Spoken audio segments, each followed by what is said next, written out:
യുവതലമുറയ്ക്ക് ശാസ്ത്ര വളർച്ചയെക്കുറിച്ച് അവബോധമുണ്ടാക്കുന്നതിനായി നമ്മുടെ നേതാക്കൾ ഒരു ശാസ്ത്രവേദി പരിപാടി സംഘടിപ്പിക്കുന്നുണ്ട്. ഏത് നേതാക്കൾ എന്നല്ലേ?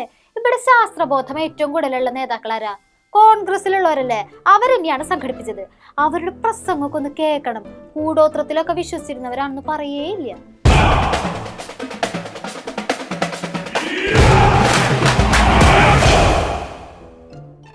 ഇവിടെ എല്ലാവർക്കും ഒരു വിചാരമുണ്ട്, ഞങ്ങളുടെ കോൺഗ്രസ് നേതാക്കൾക്ക് സയൻസിനെ പറ്റിയൊന്നും വലിയ പിടിയില്ല. വേണ്ടാട്ടാ, ആ വിചാരമൊക്കെ ഇപ്പം മാറ്റിത്തരാം. നമ്മളൊരു വലിയ ഒരു ഉത്തരവാദിത്വമാണ് നാം ഇത് ഏറ്റെടുക്കുന്നത്.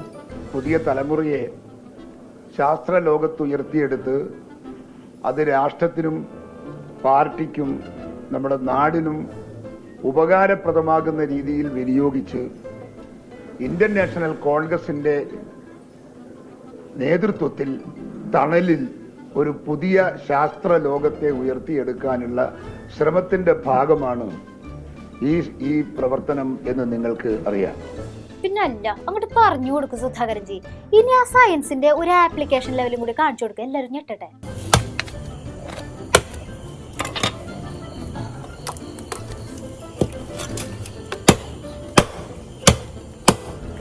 ഈ ഒരു സാധനം മാത്രമല്ല, അതിന് വേറെ സംഭവം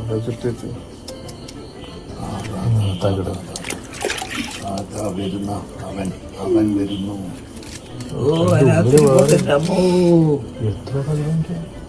കാലിന് വെള്ളം കുറയോ അങ്ങനെയൊക്കെ ആയിരുന്നു. കാലിന് വെള്ളം കുറവുണ്ടായിരുന്നു. പിന്നെ വീടിന്റെ ഏകദേശം ഷേപ്പെല്ലാം വരച്ചു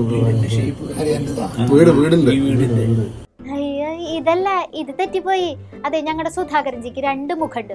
ഒന്ന് ശാസ്ത്രത്തിൽ വിശ്വസിക്കണ മുഖം, ഒന്ന് കൂടോത്രത്തിൽ വിശ്വസിക്കണ മുഖം. പിണറായി വിജയൻ ഇരട്ടച്ചങ്കാവെങ്കിലേ ഞങ്ങളുടെ സുധാകരൻജിക്ക് ഇരട്ട മുഖാവും അല്ലേ?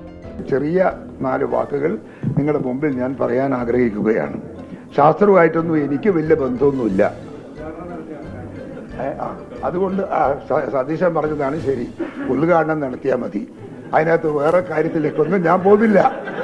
മനസ്സിലായില്ലേ? കണ്ടോ, പാവം വായെടുത്ത സത്യം പറയൂ.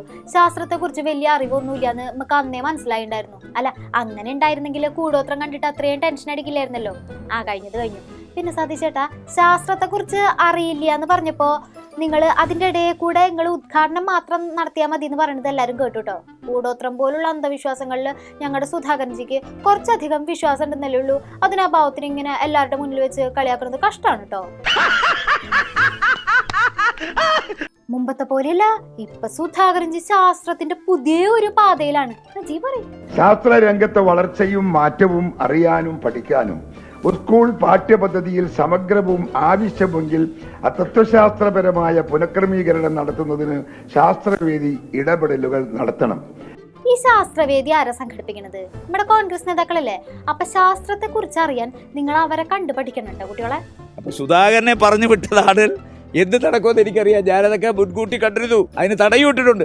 ഞാനൊരു രാഷ്ട്രീയക്കാരൻ നിലയിൽ ഞാൻ ഇന്നുവരെ ആരെയും ദൈവദ്രോഹിപ്പിക്കാൻ പോയിട്ടില്ല. ഇതൊക്കെ ഞാൻ ഈശ്വരനിൽ വിശ്വസിക്കുന്ന ആളാണ്. നിങ്ങൾക്ക് ഞെട്ടിപ്പിക്കുന്ന ചില കഥകൾ ഇത് ഇലക്ഷൻ കഴിഞ്ഞ് പറയാം. എന്നെ നശിപ്പിക്കാനായിട്ട് ഞാനിരിക്കുന്ന ഓഫീസിന് മുകളിലൊക്കെ ചില ക്രിയകളൊക്കെ ചെയ്തിട്ടുണ്ട്. അതിന്റെ മുഴുവൻ ഫോട്ടോയും ഞാൻ നിങ്ങളെ കാണിക്കാം. തന്നെ ദ്രോഹിക്കാൻ കലന്തം വരുത്തിയതാ. അവനൊരു ഉഗ്രൻ മന്ത്രവാദി. എന്തോ കൂടോത്രം കുഴിച്ചിടാനാണ് അവന് വീട്ടിൽ കയറിയത്. അതവൻ ചെയ്തിട്ടുണ്ട്. എന്റെ വീട്ടിനകത്ത് എന്റെ പെൻ സ്റ്റാൻഡ് കൊണ്ടുവച്ചു. എന്തായാലും BJP-കാരന്റെ ഇലക്ഷൻ കമ്മിറ്റി ഓഫീസിൽ വരത്തില്ലല്ലോ, മാർച്ചിച്ചാർ വരത്തില്ലല്ലോ. എടുത്ത സാധനങ്ങൾ മുഴുവൻ നിങ്ങളെ പ്രദർശിപ്പിക്കാം. നിറച്ച് കൈപ്പത്തി. അപ്പം ഇവിടെ നടത്താവുന്ന മൊത്തം നടത്തിയിട്ടുണ്ട്. ചില ആളുകൾ എന്നെ തോപ്പിക്കാൻ അവരുടെ ആവനാഴിയിൽ അവസാനത്തെ ആയുധവും പ്രയോഗിച്ചിട്ട് നടക്കാൻ വന്നപ്പോൾ ചില പൊടിക്രിയകൾ ചെയ്തിട്ടുണ്ട്. ആ പൊടിക്രിയ മൊത്തം ഞാൻ പിടിച്ചിട്ടുണ്ട്. അല്ല, അത് പിന്നെ പറയാം. അയ്യോ വേണ്ട, ഇത് കണ്ടു പഠിക്കണ്ട. DCC ഓഫീസിലെയും KPCC ഓഫീസിലെയും MP-യുടെ വീട്ടിലൊക്കെ കൂടോത്രം നമുക്ക് കണ്ടാൽ മനസ്സിലാവില്ല. ശാസ്ത്രവേദി നടത്തുന്നവർക്ക് അത് കൃത്യമായിട്ട് മനസ്സിലാവും. അതെന്തിനാന്നും മനസ്സിലാവും. എനിക്കാ അതൊന്നും കഴിയില്ല. അതിലൊന്നും ആർക്കും കഴിയില്ല എന്ന് തോന്നുന്നില്ല എനിക്ക്. എന്ന് പറയുന്നുണ്ട്. സുധാകരൻജി, ട്രാക്ക് മറന്നു. സയൻസ്. നൂറ്റാണ്ടുകളോളം ബ്രിട്ടീഷ് ചൂഷണത്തിനിരയായി നടുവൊടിഞ്ഞ ഒരു രാജ്യമാണ് ഇന്ത്യ. ലോകത്തിന് മുന്നിൽ നടുവ് നിവർത്തി നിൽക്കാൻ നടത്തിയ കഠിന പ്രയത്നത്തിന്റെ ഫലമാണ് ഇന്ന് രാജ്യത്ത് കാണുന്ന ശാസ്ത്ര പുരോഗതി. ചെക്ക്. എങ്ങനെയുണ്ട് സതീശേട്ടാ ഞങ്ങളുടെ സുധാകരൻജിക്ക് ശാസ്ത്രത്തെ കുറിച്ചുള്ള ആ ഒരു കാഴ്ചപ്പാട്? ഇനിയിപ്പോ നിങ്ങൾ എന്ത് പ്രസംഗിച്ചിട്ടും കാര്യമില്ല, ഞങ്ങളുടെ സുധാകരൻജിയുടെ തട്ട് താണെങ്കിലും. നമ്മുടെ ബഹുമാനപ്പെട്ട പ്രതിപക്ഷ നേതാവിനെ നമ്മളെ അഭിസംബോധന ചെയ്യാനായിട്ട് ക്ഷണിക്കുകയാണ്. അദ്ദേഹം ശാസ്ത്രത്തിനെ കുറിച്ച് മാത്രമല്ല, അദ്ദേഹം വായനയുടെ ഒരുപാട് വായനയിൽ അഭിരമിക്കുന്ന ആളാണ്. നമ്മൾ കൊടുക്കുന്ന പുസ്തകങ്ങളും ഗ്രന്ഥങ്ങളും എല്ലാം വായിക്കുന്ന ആളാണ്. മറ്റുള്ളവർ ഭംഗി വാക്ക് പറയുമ്പോൾ അദ്ദേഹം അത് വായിക്കുകയും അത് മനസ്സിലാക്കുകയും ഒരു വർഷങ്ങൾക്ക് ശേഷം അതിനെക്കുറിച്ച് പരാമർശിക്കുകയും ചെയ്യുന്ന ആളെന്നുള്ള നിലയിൽ വളരെ സന്തോഷത്തോടു കൂടി അദ്ദേഹത്തെ നമ്മളെ അഭിസംബോധന ചെയ്യാനായിട്ട് ക്ഷണിക്കും. അതെന്താണ് സതീശേട്ടന് മാത്രം അങ്ങനെ ഒരു ഇൻട്രോ? അതിന്റെ അർത്ഥം ഞങ്ങളുടെ സുധാകരൻജി എല്ലാം പറയാ മാത്രമേ ചെയ്യുള്ളൂ, ഒന്നും പ്രവർത്തിക്കില്ല എന്നല്ലേ? വേണ്ടാട്ടാ, അതെ കൂടുതൽ വെളച്ചിലെടുത്താലുണ്ടല്ല 2 തകിടില് കാര്യങ്ങൾ അങ്ങോട്ട് സെറ്റാക്കും, പറഞ്ഞേക്കാം. ഇനി സതീശേട്ടൻ പോന്നട്ടെ. ആർട്ടിഫിഷ്യൽ ഇന്റലിജൻസ് തന്നെയാണ് ഡോക്ടറല്ല കാണാൻ പോകുന്നത്. ആർട്ടിഫിഷ്യൽ ഇന്റലിജൻസ് നമ്മളെ ചെല്ലുമ്പോൾ തന്നെ കാർ സ്കാൻ ചെയ്യണ പോലെ നമ്മളെ സ്കാൻ ചെയ്യും, നമ്മളെ സിംറ്റംസ് ഒക്കെ നോക്കിയെടുക്കും, അപ്പൊ തന്നെ ഡയഗ്നോസ് ചെയ്യും എന്താണ് അസുഖം. 10 ഡോക്ടറെ അടുത്ത് പോകണ്ട ഡയഗ്നോസ് ചെയ്യാൻ. അയ്യേ, ആർട്ടിഫിഷ്യൽ ഇന്റലിജൻസാ? എന്തുട്ടാ ആർട്ടിഫിഷ്യൽ ഇന്റലിജൻസ്? ഈ സുധാകരൻജി ഉണ്ണിത്താൻ ചേട്ടനും വിശ്വസിക്കുന്ന കൂടോത്രത്തിന്റെ ശക്തി എന്താണെന്നറിയോ? ഈ എഐക്ക് കാലിന്റെ തകിട് വെച്ചാ കാല് വേദന, തലയുടെ തകിട് വെച്ചാ തലവേദന, അങ്ങനെ കുറെ തകിടുകൾ കാരണം പാവമ്മയുടെ സുധാകരൻജി എത്ര വേദന തിന്നു. അന്ന് മൂപ്പര് പറഞ്ഞു കേട്ടില്ലേ, ഉയിര് പോവാഞ്ഞത് ഭാഗ്യം. ഭയങ്കരമായി നടന്നുകൊണ്ടിരിക്കുകയാണ് ഏജിങ് പ്രോസസ്സ് റിവേഴ്സ് ചെയ്യുക. സുധാകരനൊക്കെ പഴയ 25 വയസ്സുള്ള ചുറുചുറുക്കിലേക്ക് തിരിച്ചു വരും. അത് പറഞ്ഞ അതാണ് പറയുന്നത്. ഓ, അങ്ങനെ സോപ്പിംഗ് ഒന്നും വേണ്ടാട്ടാ, ഞങ്ങളുടെ സുധാകരൻജിക്ക് ഇപ്പോഴും 25ന്റെ ചുറുചുറുക്കുണ്ട്. സുന്ദരാ, നീ അങ്ങനെ സുഖിപ്പിച്ച് പുകഴ്ത്തി എന്റെ സോപ്പിടൊന്നും വേണ്ട, അതൊക്കെ എല്ലാവർക്കും അറിയാവുന്ന കാര്യമാണ് ഞാൻ സുന്ദരനാണെന്ന്. ഇവിടെ ഇരുന്നുകൊണ്ട് ഞാന് JS ആയിട്ട് മൂലമായിട്ട് അച്ചു ശങ്കർ സാറിനെ കുറിച്ച് ഒരു പരദൂഷണം പറഞ്ഞെന്ന് വിചാരിക്കും. ഞാൻ സാധാരണ പറയുന്ന ആളാണ്, എനിക്ക് ഭയങ്കര ഇഷ്ടമാണ്. പരദൂഷണം പറയാൻ സതീശേട്ടന് ഇഷ്ടമാണെന്ന് കൊടു സുധാകരൻജി അടുത്ത കൗണ്ടർ നിങ്ങളെല്ലാരും മുന്നിൽ വെച്ച് കളിയാക്കിയതല്ലേ? എല്ലാവർക്കും അറിയാം. കിട്ടിയാ ഇല്ല, ചോദിച്ചു വാങ്ങിച്ചു പോവാ. തമാശ എല്ലാം പറയണം. ഇവിടെ സംസാരിച്ച കാര്യം ഈ അന്തരീക്ഷത്തിലുണ്ട്, അത് അന്തരീക്ഷത്തിൽ നിന്ന് പിടിച്ചെടുത്ത് അതിനെ ഡീകോഡ് ചെയ്യാൻ പറ്റും. ഓ സുധാകരൻജി, യു ട്രാപ്ഡ്. നമ്മൾ പറയണതൊക്കെ മറ്റേ ആൾ അടുത്തില്ലെങ്കിലും അറിയുന്നാണ് പറയണത്. ശാസ്ത്രത്തിന്റെ ഒരേ വളർച്ചയെ. അന്ന് സുധാകരൻജി സതീശേട്ടനെ തെറി വിളിച്ച പോലെ പിന്നെ വിളിച്ചിട്ടുണ്ടാ? സതീശേട്ടനെ എല്ലാം അറിയൂട്ടാ, മൂപ്പര് പറഞ്ഞിട്ടില്ലേ? സൂക്ഷിച്ച് പറഞ്ഞോളാം ആരെങ്കിലും പറ്റി.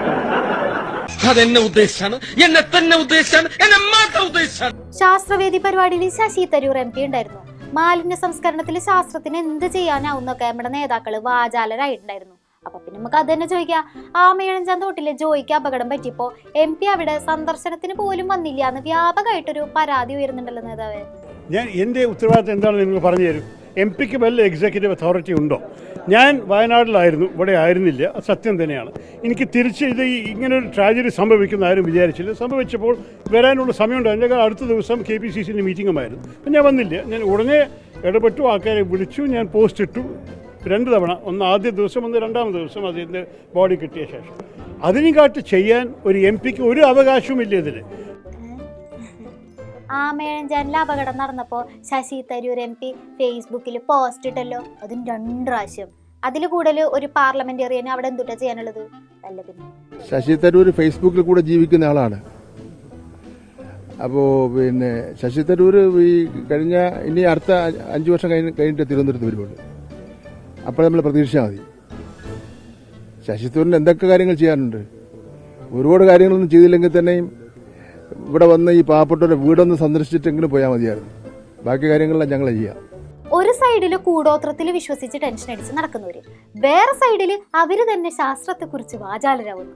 ഒരു സൈഡില് ആമയഴഞ്ചാനിലെ ദുരന്തത്തെക്കുറിച്ച് സർക്കാരിനെതിരെ ആഞ്ഞടിക്കുന്നു, വേറെ സൈഡില് ആമയഴഞ്ചാൻ ഭാഗത്തേക്ക് നിങ്ങളൊന്നും കണ്ടില്ലല്ലോ എന്ന് ചോദിക്കുമ്പോൾ ഫേസ്ബുക്കിൽ ഞങ്ങൾ പോസ്റ്റ് ഇട്ടല്ലോ എന്ന് പറയുന്നു. നിങ്ങൾ നമുക്ക് മനസ്സിലാവുന്നില്ല കോൺഗ്രസ് നേതാക്കളെ. എന്നാ ശരി, ബാക്കി വിശേഷങ്ങളുമായി ഇനി തിങ്കളാഴ്ച. നന്ദി, നമസ്കാരം.